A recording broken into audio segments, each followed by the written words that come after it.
Bitcoin price by the end of the year? Well, I'm not sure by the end of the year, although I think it's possible that in my mind it'll break over 100,000. But I do believe that Bitcoin can reach $1 million plus over time. But I believe it not because it's a store of value, because it will become maybe one of the most important status symbols of the digital economy in the future. I would say the more important place for us all to focus is on real-world utility for the assets.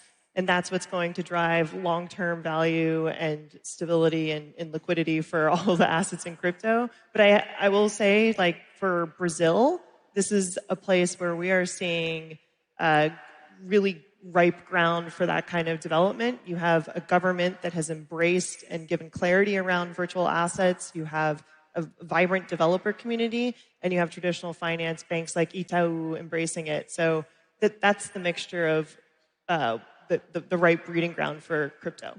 Thank you. Hey, everybody. It's Eri from Tokyo. This is your cryptocurrency update from Japan. And that was interesting, the way Monica Long stuck to the utility side of the question.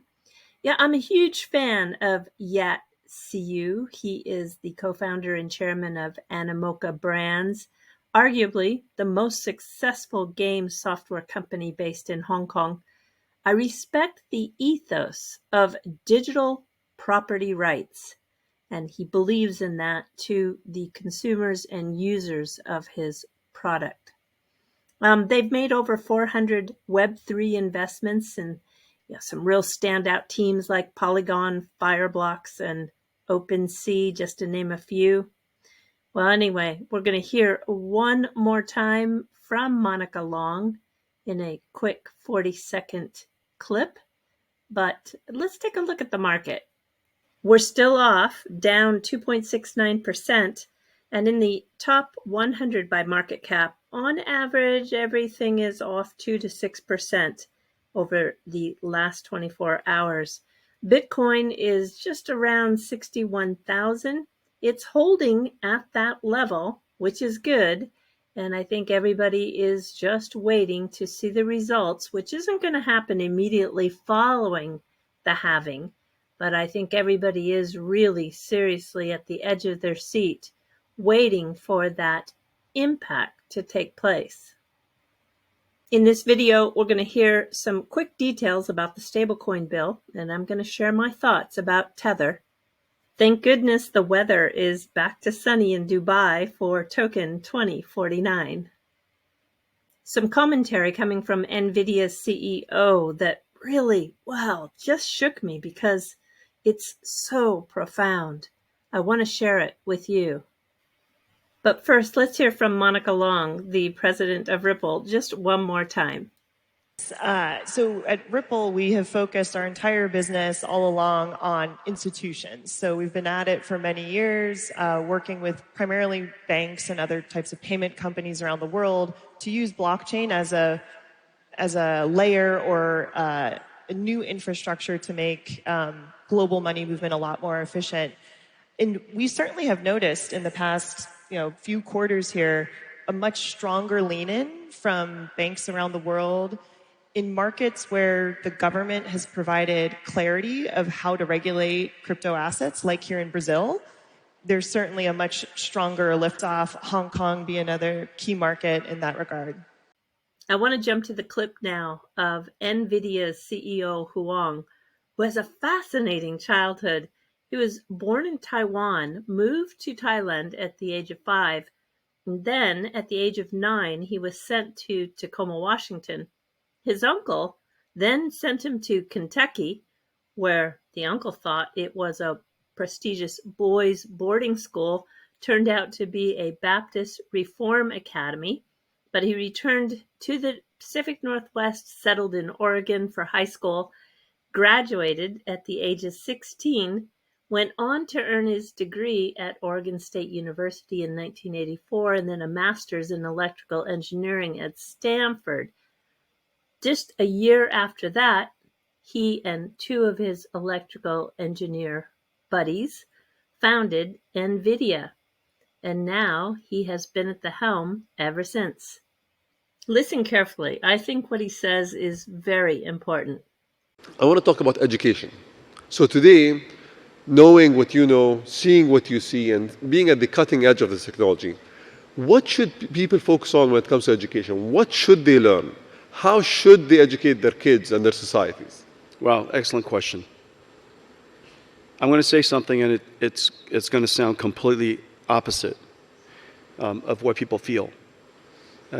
You probably recall over the course of the last 10 years, 15 years, almost everybody who sits on a stage like this would tell you it is vital that your children learn computer science.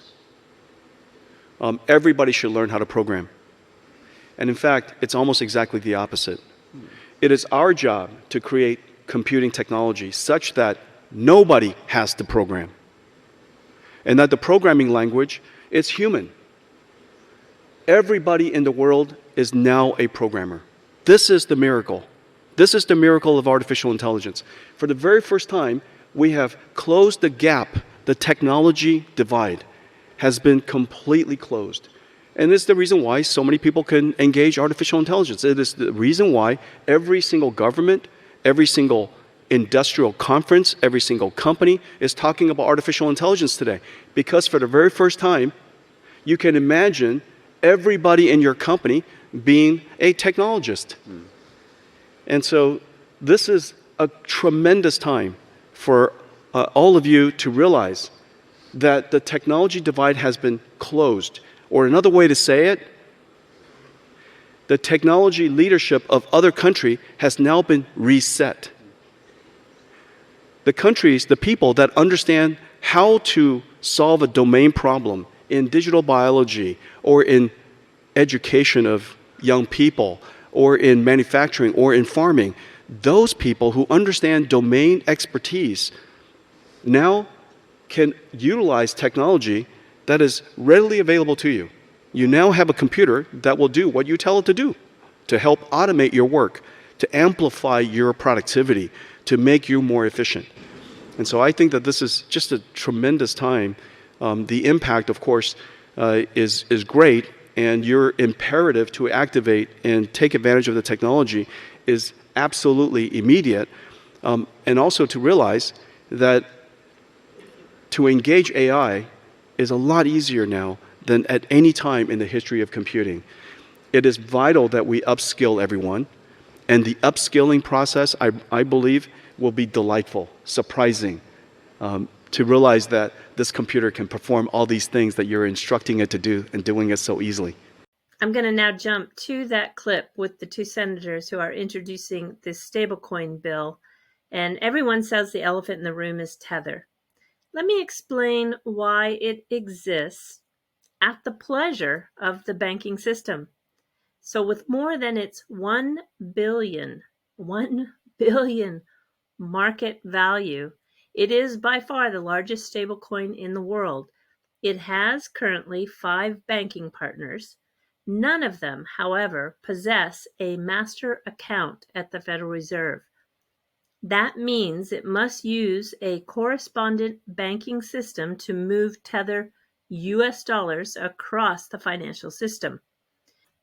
Now, those banks could be pressured in the partner relationships to drop cooperation. That is one risk that is true. Now, it doesn't loan out its reserves, and the US central bank doesn't like fully reserved banks because they are expensive. They pay interest on the reserves to incentivize fractional positions. And finally, the complication really is Tether has over 80 billion in money market funds and treasury bills. Now, the Fed is paying Tether billions for simply processing USDT deposits and redemptions. This arbitraging of the Fed is something they don't like. However, this is the important thing to consider. Tether is among the top 22 largest holders of the U.S. debt. They're ahead of the UAE, Spain, Mexico, and Australia. So, should they start selling, well, this could seriously bring market liquidity to possible chaos for the global bond markets. The question is, how would they unwind this in an orderly fashion? So it's very complicated, and it is a love-hate relationship. All right, listen to the clip. There's been a lot of speculation that there has been money moved through stablecoins and the like and others, through Tether and places like that, to places like Iran and Russia and others, and how concerned you are about that and how that relates to a bill like this. Well, I think this bill is the first step towards really addressing illicit finance. This stablecoin legislation creates a framework where it rests on top of the dual banking system. It uses the protections of Know Your Customer and anti-money laundering protections in the banking system. This is a bill that's written to have 100% one-to-one dollar-backed. Custody has to be in a bank, and so you have all those protections in place in our ordinary banking system. And so this is bringing that level of transparency and accountability into blockchain and cryptocurrency. And the first, and I think the most important piece of this legislation, is to take stablecoin and put it into a proper regulatory framework so that we can have consumer protection, we can have transparency, accountability, and we can have certainty. And last, to take you out on this video, a really short sneak peek at something I'm going to release this weekend. It's from the XX network. I think this was a highlight for me in all of the interviews I've done.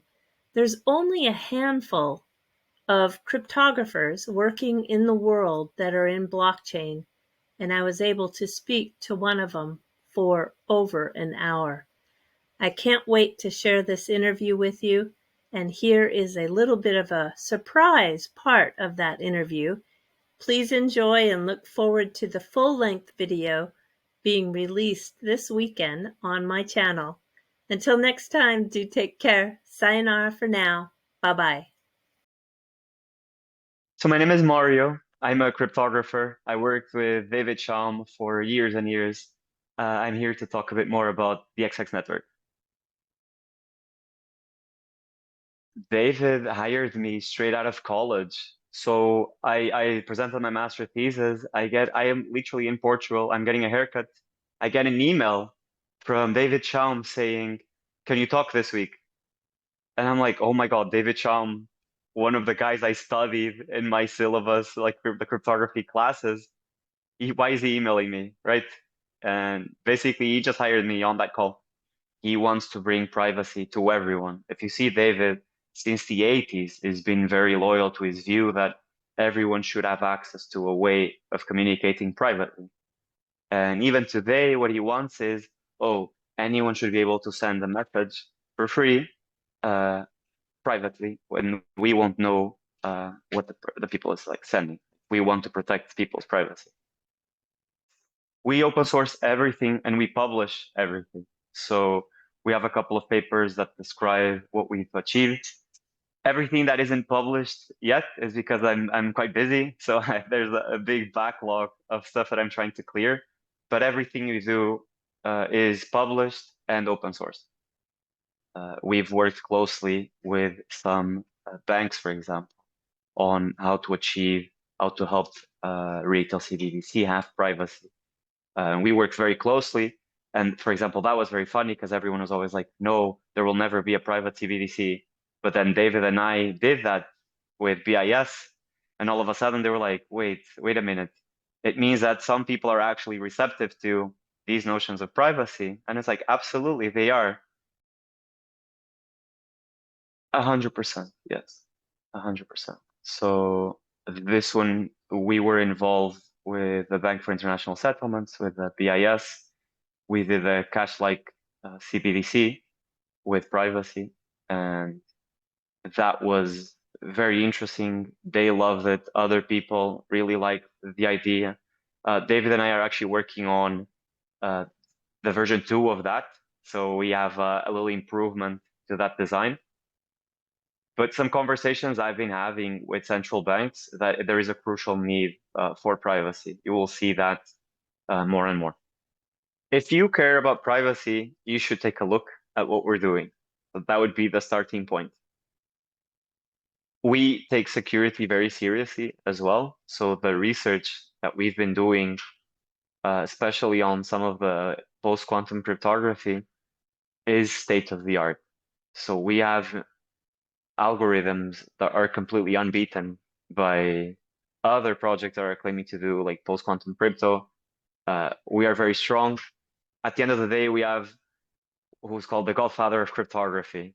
Right? At the end of the day, we have David, and that is a very strong name to have by our side. And the stuff David comes up with is just unbelievable.